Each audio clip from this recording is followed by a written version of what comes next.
because sometimes it's easier to go half-ass, what we call half-ass to the other side. You go half-ass. It's to the other side. Off your is your left side if you're right hand. So he's driving, step back, 15-footer. Okay, let's do it again. Drive, step back, 15-footer. Just, oh my God. So you're saying you hadn't done this before, so you introduced it. I never done it. No, I know. So it's the both of you saying, I wait a never minute, done it. we just got this. The first I time. never done it. I knew it was like, for me, I knew that this was the right thing to do.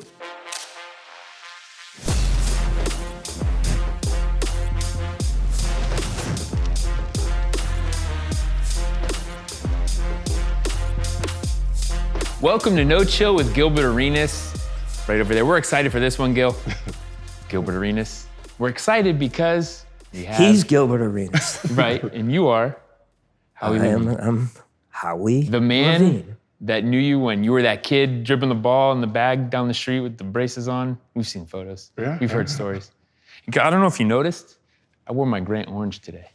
That explains this. I don't have a lot of the Wow, I was afraid. The best I could do. I come in with the mask, right, with the, and I have a blue one, and I didn't want to wear the blue one. North Hollywood, so I better stay away from the blue one. And I was hoping Gil usually wears a game-worn jersey from another player. I was hoping we get the high school jersey. I have my Letterman's jacket, but it's getting framed. Do you still have your sweatshirts? Yeah. 3 years? Yeah. We all keep the sweatshirts. I figured there'd be something in there. We all keep the sweatshirts. But this is great. This is great to have you. We've talked about this for a while. And the idea is we're going in the time machine.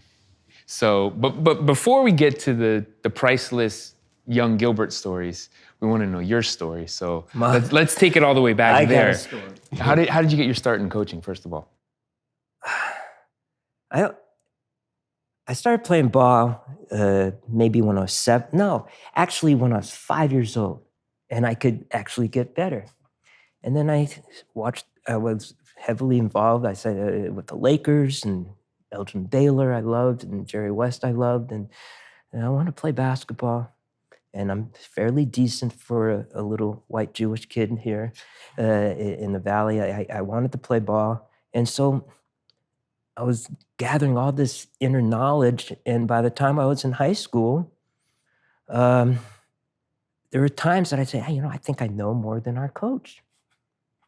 I know more about defense. There are certain things that I was doing defensively. I said, gee, where did I get that? How do I get this idea? I think I want to coach, especially since I was figuring out that I couldn't really play that well against really good players. I wasn't that good. Yeah, but I think I want to coach. And that's how I got started. And Coach McKee, you remember Coach McKee, the coach before me. I think we had it figured when I was in 11th grade that I was going to take his spot sooner or later when I was ready to coach high school basketball. So before you got there at Grant, I'm thinking of back to that timeline. This was in LA when you had the Lakers were Jerry West and Elgin Baylor. Well, I love Jerry West. But it was Elgin Baylor. Mm-hmm. In fact, he was a lot like Baylor in his own way. Playing kind of like a point forward a lot and being an all-around type of ball player with magnificent fingertips that he has. Look at these. He not only could have been not only was he a great basketball player, and he could have been great in any sport, probably could have played piano with those fingers. Fingertips. Never really heard that one before. You're saying for release? No, but the advantage for people. People always look at your hand size, right? One of the great things about a great basketball player is fingertips. And Gilbert had the best fingertips I've ever seen. There you go. As a high school player. For all you scouts out there, look at fingertips now. But that's really important in comparing guys of that era to how you got involved with the game going forward. Meanwhile, you also had, let's not forget, the Wizard of Westwood and the dynasty that UCLA had. Oh, yeah. I mean, Coach Wooden was a huge influence on all of us. And he was, and I knew him. I was honored to know him. We did a couple of camps together, early camps together, and it was always a joy to be with him. But I was also very influenced at the time by Bobby Knight, Lute Olson when he was before he was at Arizona. The stuff by Lute Olson. I was influenced by Tarkanian. I was also influenced by Pete Cassidy at Northridge, and all my other previous coaches, Coach McKee in high school, all my coaches, my lower division coaches, I was heavily influenced by everybody. So all of these influences basically plant the seed, and then you're at Grant. So what was the program like when you entered?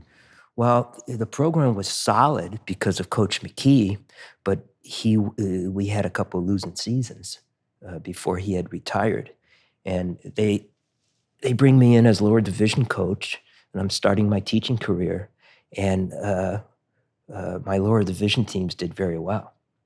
2 years of really outstanding basketball. I had great kids, tremendous kids, and we were running a system that was a little bit different than Coach McKee's system, and it was a more of a modern type of system. And Coach McKee had gone on to other things in his life, and other things that were important in his life, and the people at Grant said, "Hey, it's yours." And I had incredibly lucky for the 31 years that I had just tremendous kids. So this all sounds really good, Gil, and really it's a very important part of your story, Coach. But I want to hear your style as a coach from one of your players. So how would you describe Coach's approach? Let me see it. I want to hear Gilbert too, and I can disagree or agree. What's so funny is the Bobby Knight. You had the Bobby Knight on the side. You know, if you didn't like something, the chair got kicked, we got yelled at. But as for the playing style, it was like today's. It was very up-tempo. It was fast-paced, especially for, 90, 96, 97, 98, when everyone is running like big man offense, walk the ball down. I remember you had the lobby. Was it after my sophomore year, you had the lobby for a shot clock? Because you're like, this game is too slow without a shot clock. They're just playing 5 4-out, 4 corners. That's not how the game's supposed to be played. Give us a shot clock. Which all the Valley kids loved because it actually sped the game up. So it was like, it was my first time being introduced to, I need to really be in shape. No shot clock. That means there's more possessions, and we get to sit here and go like this. I didn't do it consciously for Gilbert. Don't get your hopes up. I didn't. What? It was just a more fun type of game to play.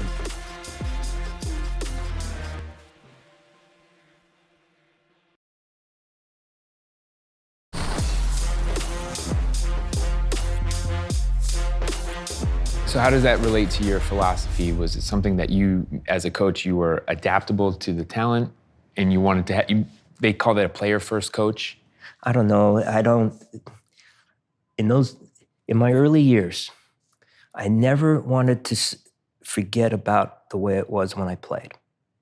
I always felt that it was important to understand a 15, 16-year-old and understand where I was. And I think I had that all the way through, but as the years went on and I got older, it was starting to become more separate. And but in Gilbert's days, I still had the feeling of a player, and what are the players thinking about? And I think that helped. I think that helped a lot. So I don't know if I was a player's coach. What I do know that our players had fun. I'm happy to say that most of the players had a lot of fun. We have a lot of good feelings for each other, even to this day. I mean, our alumni games are something special. My players are something special. I have great love for all the players, and I think that they love the program, and they feel really happy and proud of being in that kind of a program. I would say, Gil, for you were fortunate at that point. You started out with a coach like this, in high school level, and then obviously over the years you played for a number of coaches. When people ask me about my career, I said, I was fortunate. I was very lucky to have coaches that actually understood my talent and just let me play versus trying to make me fit into a system. You know, and a lot of players can't say that. So I said from high school to Lute Olson to my first year in the NBA, it was like I went into the right coaching system every single year, but it all started there where I knew how to adapt to the system. You know, I had to understand what the coach wanted, you know, what, you know, I had to bring to the table and make sure it didn't clash. I think your father had a lot to do with that because your father was a college athlete and your father understood what it was like to be a player and what you have to do to acclimate yourself to a team and to a coach. But, you know, he had this great sense of the game and he didn't know it. He didn't know about it. I love to tell the story when we first actually met. So they're going to move into the district and it's just after his 9th grade year. And I remember, you know, we probably bumped elbows or something that when you played JV ball. Like I told you earlier, he's only about a half an inch taller than me, so he's not that big yet. And but man, as soon as we got him into scrimmage, I see this lateral movement that I've never seen from a high school kid before. And he's, 14 years old? And I've never seen this lateral movement. This lateral movement was what I saw from Baylor, from the great NBA players and that I grew up with, or the great baseball players that I saw, the shortstops, the center field. I've never seen this lateral movement on a high school level. So, you know, he's pretty impressive. And so after the hour workout or so, you know, Gilbert, come talk to me. So your father was still in the gym, and we closed the door, and it was right in front of the weight room in the hallway. And I said, you know, Gil, I don't think I'll ever say this to another ball player, but I think you got a chance. So Gil's looking at me, what? And he's like, what the hell is this guy talking about? You know, you never met me before. And he says, what the heck is this guy? I said, Gil, if you work at it, if you put the time into it that I put in to become an average player, you've got a real chance to become a major player, not only here or in the Valley, but you got a chance to make a living at this thing. So he's looking at me like, Jesus. Your eyes were so bugged out, I thought I was going to have to pick up an eyeball here. So, you know, that's where it started. And it was in that hallway. And then, obviously, Gil made some sort of decision. It just says, well, maybe he's right. Maybe if I work at this thing and maybe if I really put the time into it, I've got something. And from that point on, he did. It was the 96 Olympics. It was the 96 Olympics that really changed my mind. So it was that summer. The spring workouts were June, late May, June. So the Olympics were later on, maybe in July. Yeah. So what ends up happening is, because, you know, I was running track also. Yeah. So I was running track. So I ran the 400. That was my event. The Megalodon here that I knew was a kid named Obi Moore. He went to John Muir. So he was a junior. He was a junior or senior. I think it was his junior or senior. So, you know, a high school kid in Olympus going against Michael Johnson. So, you know, we're all glued. Michael Johnson come out with the gold shoes. And I'm nobody cares about the gold shoes. Come on, Obi, come on. And then, you know, he didn't place. So, you know, when I had practice the next day, or a couple of days later for track, I'm like, yeah, so what happens to Obi now? And it's like, yeah, you know, he has to train, you know, 4 more years, you know, before the next Olympic. 4 more years before he gets another shot at the Olympics? Yeah, I don't want to do this sport anymore. So I quit the track team and just said, I'm just gonna focus on basketball and basketball only. And then that's when I was just like, it's all basketball for now. I didn't know this. Immediate gratification. That makes a lot of sense. No more shit. And that's why I quit the track team. I was like, But even then, before you get to that, I'm thinking of that time where you had this meeting, this conversation after the workout.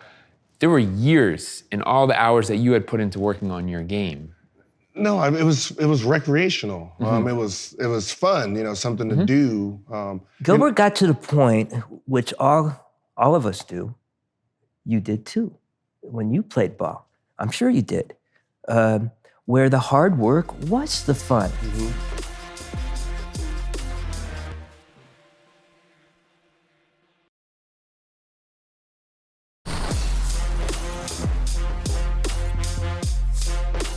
That kid we just talked about, the kid with the imagination. And I think when you guys got together, you had the work ethic, the imagination, like we said, the intelligence, but you needed a coach to bring that all together. You hadn't had that before. You gotta remember, at that time, I just came from Birmingham, didn't play. In the AAU circuit that I did play in, I wasn't the best player. So when he says you're gonna be an NBA player, and I'm looking at all the players that was better than me, and I'm like, yeah, I don't know. You had David Redmond. Like, I'm coming from David Redmond. You mentioned David Redmond, and I Gilbert's he's better because he is more attentive than a David Redmond. He has better work habits. But David was a great basketball player from the Valley. Yeah, that's what we had all these guys. And I felt that Gilbert had a chance to be a lot better. Yeah, I just didn't know. You're just like, you hear it, like, you're gonna be an NBA player. It's like, I never heard that before. Like, we all dream of it, but a coach telling me that. So it's like, you go home, sitting on a video game, trying to process what you just heard, and then it's like, well, what do I do to get there? How do I do it? What is the, so it's like, Saturday morning, where are you? Where am I supposed to be? The gym is open. Now I gotta run down the street, get in the gym early Saturday morning, working out. And what I thought was normal wasn't actually normal. Kids wasn't in a gym at nutrition. Kids wasn't in the gym at lunch. The coach didn't open the gym for them, to get in there. The coach didn't open the gym up on a Saturday. So me thinking that was normal. You know where that came from, Gil? Eric Brown, when he was playing for us. Eric came to me as a 10th grader. He says, Coach, can I get in the gym? Let's open up the gym for all of us. So that's when I really started to open up the gym at lunchtime and at nutrition if you wanted. And the Saturdays came about when I first started coaching. We used to play 4-on-4, 3-on-3 half-court basketball at Grant and all the schools in the Valley on Saturdays and Sundays. This is way before you. It was youth service time, but it was no full-court games. It was all half-court games. And you learn a lot about half-court basketball. You learn a lot about spacing, natural spacing, 15 to 20 feet away from, you learn about pick and rolls. You got to, or you don't stay on the court. You're going to win. But they took away all that half-court stuff when I started coaching. They took away all the Saturday and Sunday open court games. But when we see a savant like Gilbert who needs that time, so, okay, let's do it. I love basketball, and Gilbert loves basketball, and we're basketball buddies, and let's do it. But what I think the most important thing a coach can do, obviously their job is to win games and build a program and win championships, but it's to cultivate the talent. Now, not a lot of coaches get that. They're just, show up in shape, show up ready to play, we go out here and win. But it's far beyond that. And I think even something it's common sense, but something as simple as opening the gym, providing you those resources. And that's what I said, is like, I thought it was a norm. I thought that was normal because it was introduced. Like, all right, nutrition, you can come take 100, free throws. Lunch, you come in here, you get your shots up and, get some training before you got 56. And then, we have basketball practice. So I'm training during school 3 times a day. 3 times a day. 3 times a day. So I'm thinking that's normal, not realizing the reason I'm catching all the talent is because I'm training 3 times a day. Don't you agree, though, that all ball players of talent need that? Yes. They have to do it now. Yes. They have to. Kobe talked about the work. Magic Johnson couldn't shoot first couple of years with the Lakers, and he worked at it.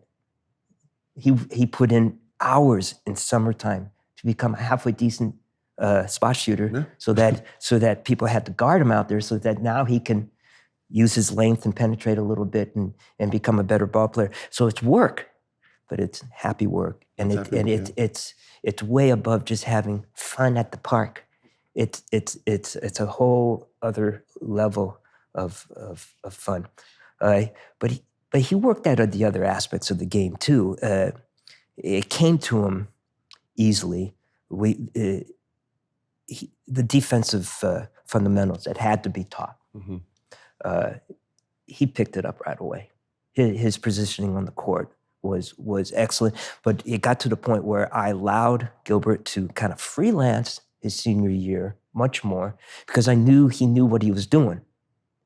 You know, we would talk about getting back behind the ball before passes are completed, and chest to your defender and to your man, and his wonderful fingertips into a pass. Fingertips. You know, when I would see that when he played NBA ball, when I would see Gilbert just driving his free foot in there, and you know, he's big stepping into the pass lane, and he's sitting there with his fingertips just, you know, I said, oh God damn it! I felt really proud of that. But it's not as though we had to. Generally, that takes 2 years to really figure it out. He figured it out like the first week. The first week, he figured that kind of stuff out. The first week, he figured out, okay, I got to get to here on the weak side when the ball's being passed. He figured that kind of stuff out. It was wonderful. But Gil, for you, it's almost hard to explain that. It's just natural. The way that I've seen you watch games and the way you look at things. I was watching the playoff. But if you can see the teacher, you know, you can see how he's processing it. Same way how I was processing it. You know, trying to figure out what he's trying to get me to see. So I got to hurry up. It would take me years to figure it out. And I figured it out a lot on my own. It took him a couple of days.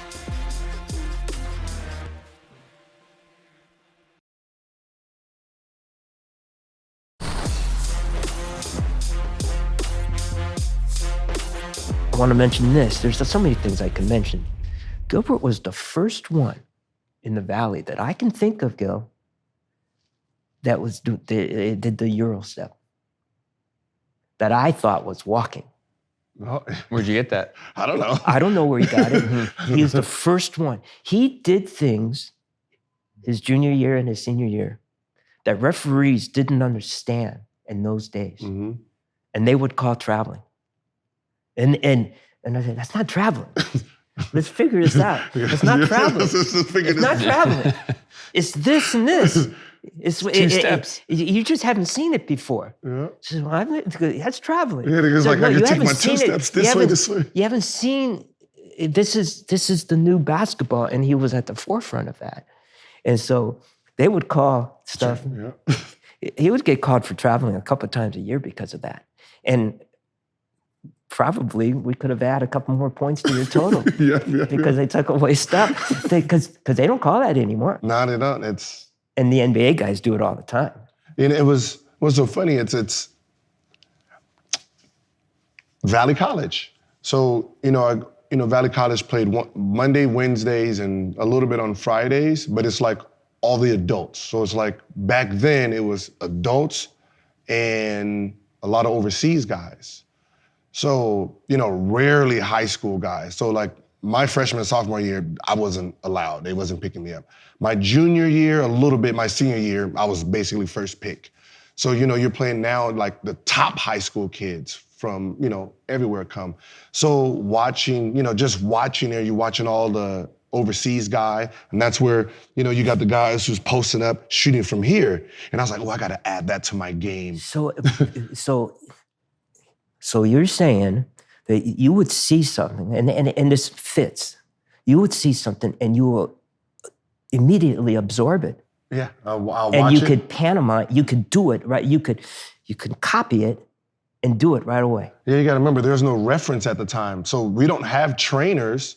We don't have trainers, so it's all visual. So it's, back then the VHS, you get NBA All-Star Jam, you know, $5, and you watch what the NBA players are doing. And then from there, you just go to adult leagues, and, you know, I'm watching all these, go to Venice Beach watching those guys, and then Valley College, and you're watching, you know, just the older guys overseas. At that time, you know, to me, they're old. But, you know, then thinking about it, 21, 22, 23, then you got the big man sitting here with the Larry Bird. You know, the guy has his hands down, and he's like, and then shooting from here. I'm like, so he's you know, you got the guys absorbing. Some of these guys probably played Europe ball and brought some of that to. But he's absorbing it, and he says, you know, hey, I can do this, but he can do it right away. I remember the first step back we did. It was on the left side. You drove, because sometimes it's easier to go half-ass, what we call half-ass to the other side. You go half-ass. It's to the other side. Off your is your left side if you're right-handed. So he's driving, step back, 15-footer. Okay, let's do it again. Drive, step back, 15-footer. I said, oh my God. So you're saying you hadn't done this before, so you introduced it. And then I never done it. No, I know. So it's the both of you saying, wait a minute, done it. we just got this. The first I never done it. I knew it was like, for me, I knew that this was the right thing to do. It was here, step back, boom. And then, okay, let's take it back to 18 feet. Step back, boom. Let's take it back to 20. Step back, boom. And we can do it both sides. And he could do it, and he did it almost right away. And it became such a staple of your game, certainly your NBA game. It became such a staple because he had such great first step that he could, and they had to, when he had both knees at 100%, he could drive, and then they have to give him ground or he's going to beat him to the hoop. And then he can just step back and take a 17-footer or a 20-footer. And I said, you know, hey, I think, you know, like we first did that in the girls' gym. The girls' gym. Yeah, I said, Jesus. And I said, I feel really, I had a part of that. That's a part of me. That's a part of what I couldn't do. But he absorbed it so quick. Just like your back cutting. You're the best back cutter I've ever seen. And your back cutting in the NBA was tremendous. A great back cutter. You know, where he can plant the foot and go, and his head was perfectly still. And we have a lot of drills like that. But and that came from like playing with I'm teaching my son that too. And I said, you know, as much as I scored with the ball, my biggest scoring attribute was off the ball. Off the ball. Because he was able to take a pick. He learned that really quick. Just a little move here and the little V cut here, and be able to get real close, shoulder to shoulder, just like his fundamentals was pure. And he learned it so quick. But that back cut, where they would start fighting, you know, and then you just set him up, and his feet were just his dancer's legs, dancer's feet. And a lot of compliments here today. No, that was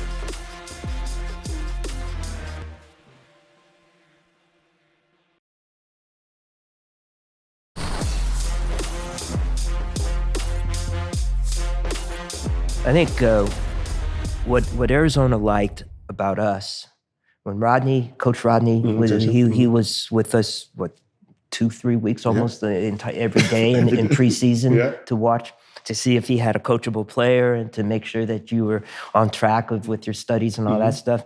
But Rodney will watch us practice for an hour a day. It was before after school practice, but we practiced during sixth period. And he saw exactly what we were doing. You know, with all the fundamentals. He said, oh, well, that 90% of this stuff is what we do at Arizona. And then Rodney will show me a few things that we could do to help you transition to the Arizona type of game. But the baseline, like, there are certain things along the baseline that we switched with you a little bit. And but they saw that, okay, we're teaching the game the way Lute is teaching it. And we are allowing our player to, giving our player the freedom to do some stuff that he feels that he can do. And I think that's the proper way to play. Yeah, like when I was there, like we're on a group chat now, and we talk about, you know, I wasn't even like, I wasn't a number 1 option or a number 4 option because all I did was just like, you don't need to call a play for me. I know how to play without the ball. Just run your offense, and trust me, the ball will find me. See, I'm not good X's and O's. Never have. I wasn't not interested. To be truthful, no, we'll set up a play here and there, but I'm not interested.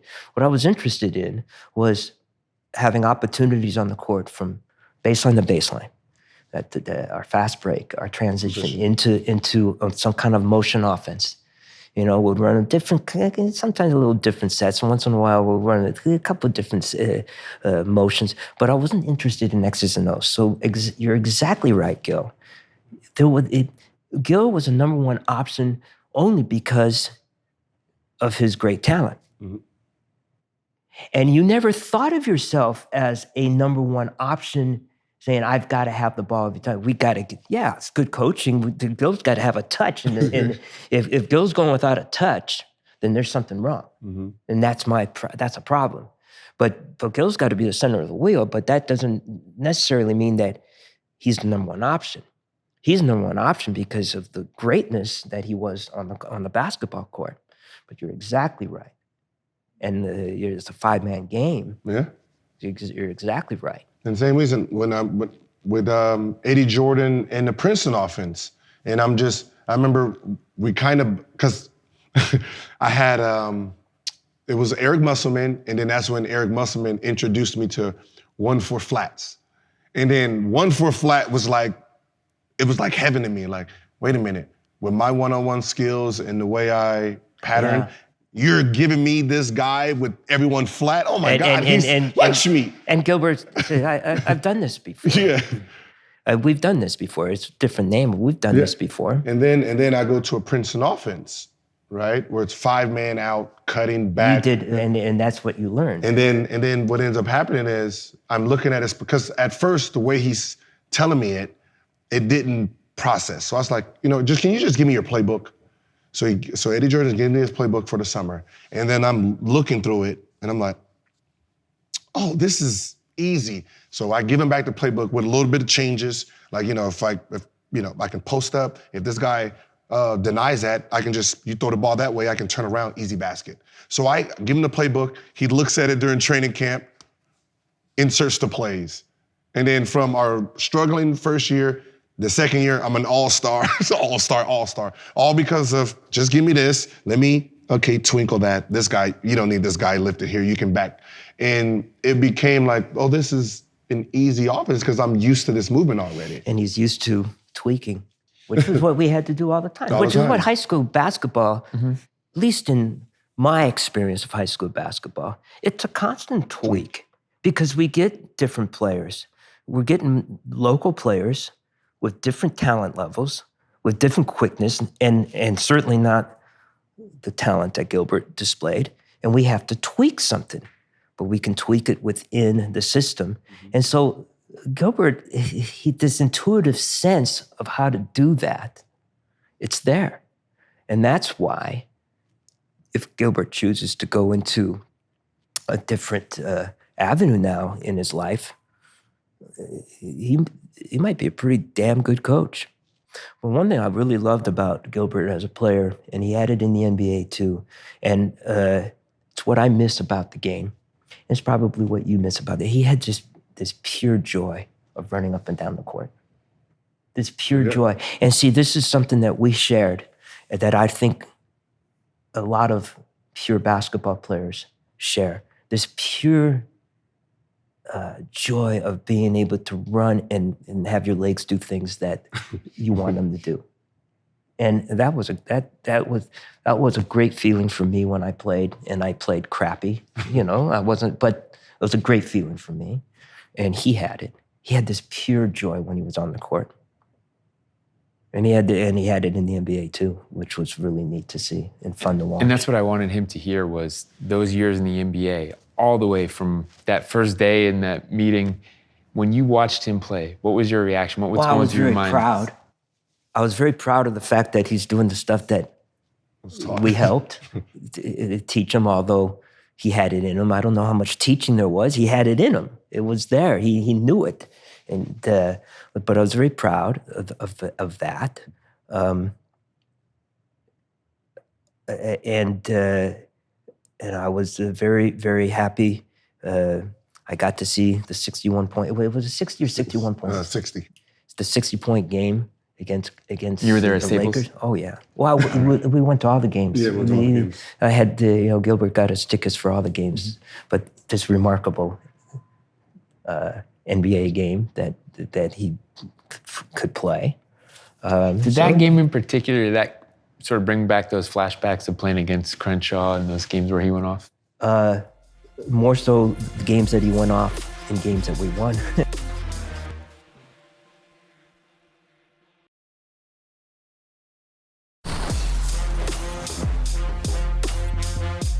Coach, all right, we got this part of the show that we always like to get to. We turn the tables on Gil, and you probably have a few things in mind. It's Ask Agent Zero time. Something Ask you've always Agent wanted Zero. to pick his brain about.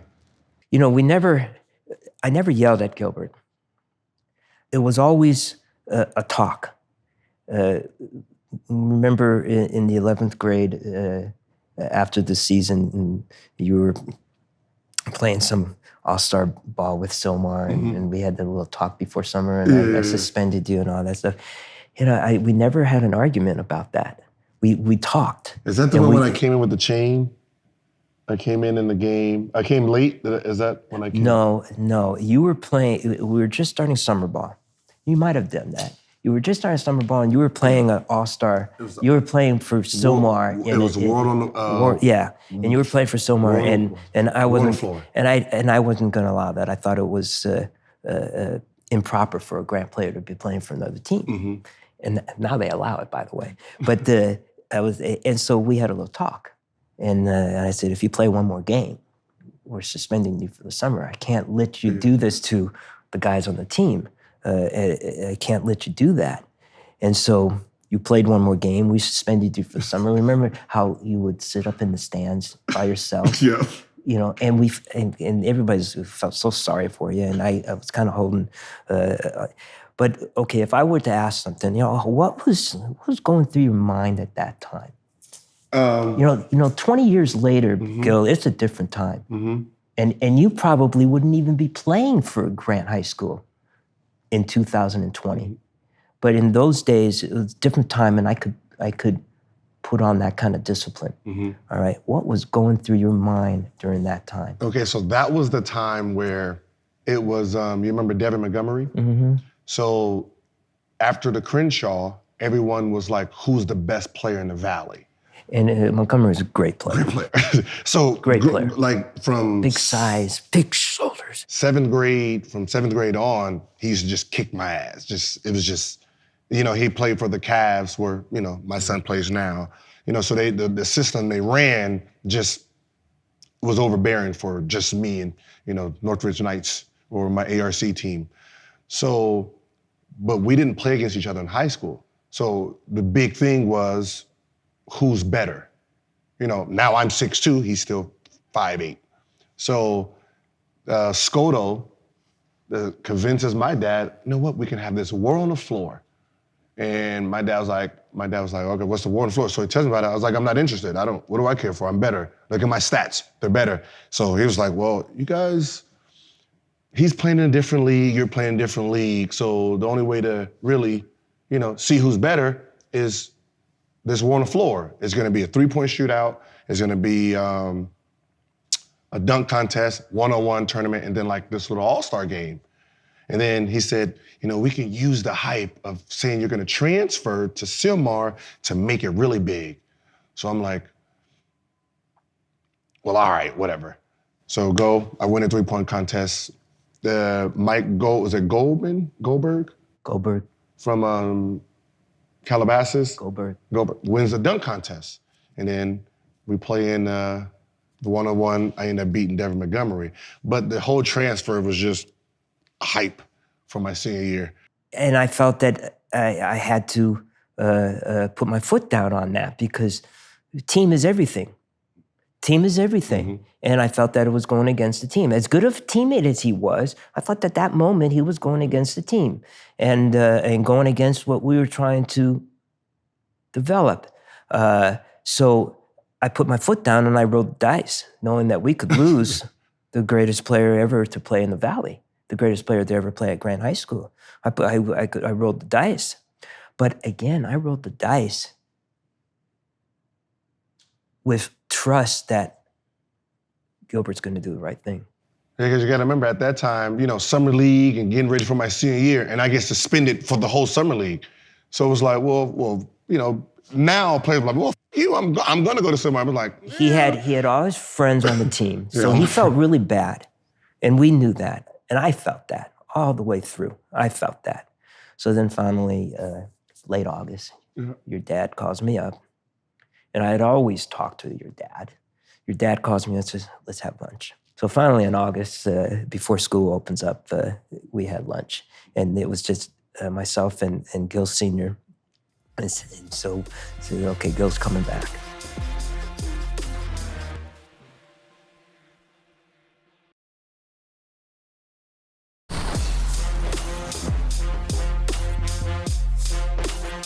When you coach now, Gil, are you... when you coach the AAU, are you on the verge of doing any yelling, or you're not that type? Okay, so for video, I did yelling, but like right now, while I'm coaching right now, I don't say anything. Like we gotta remember, there's a difference. I would say you weren't yelling at them just to be a distraction. You were yelling to get their attention. Yeah, but that's not a bad thing. We were filming then, so I'm trying to. There's something that I was always. Yeah, I did a lot of yelling. I was not shy. There's no doubt about that. And I was competing, and maybe I was frustrated that I couldn't be playing out there too, especially in the younger days. I was frustrated towards the end because I was grinding, winning games. I was grinding. Maybe that's why I gave it up a little bit. I was grinding. The losses became a lot more hurtful than the joy of winning. But I think the one thing that I was really mindful about that really helped. I never yelled at. I never took anything out on Gilbert, but I would never really go after an individual. I would go after the team, but I would never go after an individual. And the guys tell me that now. You did a lot of yelling, but you didn't go after us individually. And I think that if I were to give you some advice, if you're going to go into this thing, it's the same thing I tell Tariq all the time, and Tariq understands this fully. Our new coach at Grant High School is one of our ball players, friend of Gilbert's. When the team does well, it's the team. It's because of them. It's because of the kids. It's because of the great play. When the team does poorly, it's because of the coach. I'll take the blame. It's kind of like what the Clippers coach did. Doc Rivers. Doc Rivers did. It's on me. Doc Rivers did that a couple of times last night. It's on me. I think that's the proper way of doing it. Yeah, I tell kids like us before I even decided I was going to coach. I said never listen to the tone. Always listen to the message, because I said the tone comes from competitive. Yeah.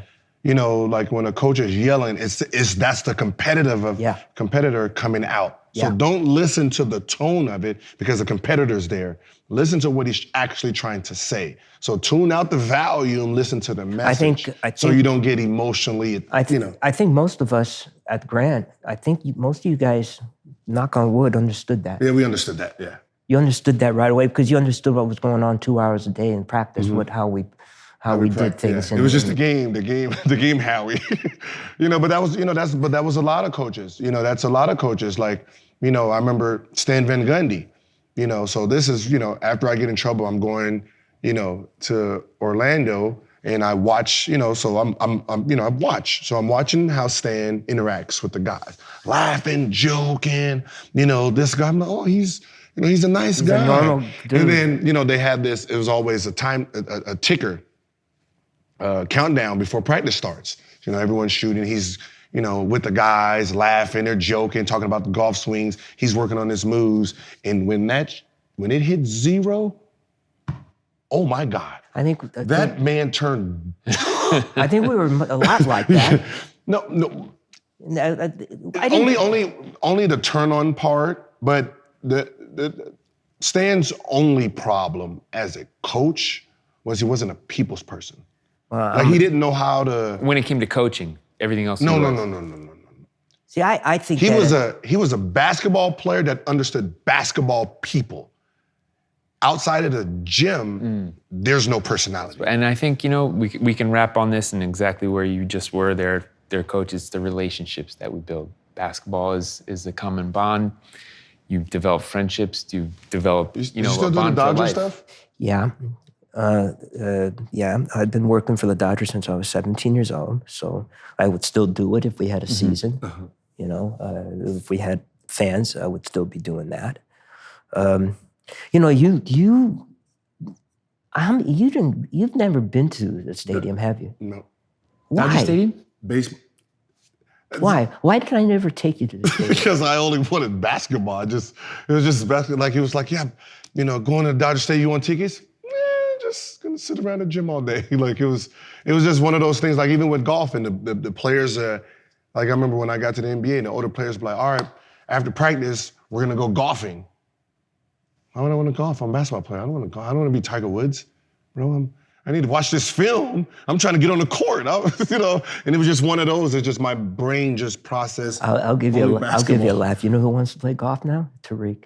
Oh, is this? Yeah. Can you? Well, now it's retirement life. So these are all the things that. But are even available retirement to- life, I just I keep telling myself, you know what? Everyone plays golf. This must Well, be Gilbert something. would be frustrated at first. You know, if he gets into it, he'll work towards playing a lot better. Yeah. And but he'll be frustrated because he's got a high level And of that's what achievement. I think that's what I'm afraid of. That because I know I'm not gonna be good at first, I'm gonna run down that rabbit hole. And then I'm just gonna only wanna, like, what is golf? Now I gotta go back to Tiger Woods when he was little. Like, Then I you'll don't be want tunnel I do vision. not want to do that. So there you go. There's the life. I do not want to run down that rabbit Coach, hole. he could be equal to you. He'll be a golfer. He'll be coaching a team, and you Equal guys to will be me? on the same. No, he's way above where I'm at. Well, we know we And I'm think the proud of same of that. you. So I'm really proud of that. thanks for coming off the golf course to come and do this for today. There you go, Gil. You got a new hobby. But you're a Lancer for life. Yes. Oh yeah. All right. So Oh yeah, and we're proud of that. Absolutely, we're very, Grant High very School. proud of that. the two guys that put it on the map.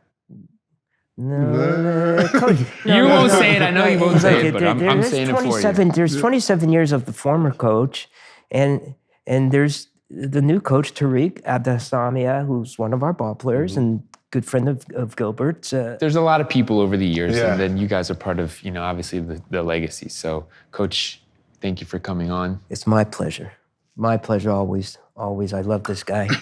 We could tell. I love him. Absolutely. Thanks again. Thank you. For Gilbert Arenas, Grant High School class of 2000. 99, man. I'm 99. Class of 99. 99. I'm Mike Botticello. Remember, you can catch No Chill with Gilbert Arenas every Monday, 8 p.m. Eastern on the Fubo Sports Network, and we'll see you next time.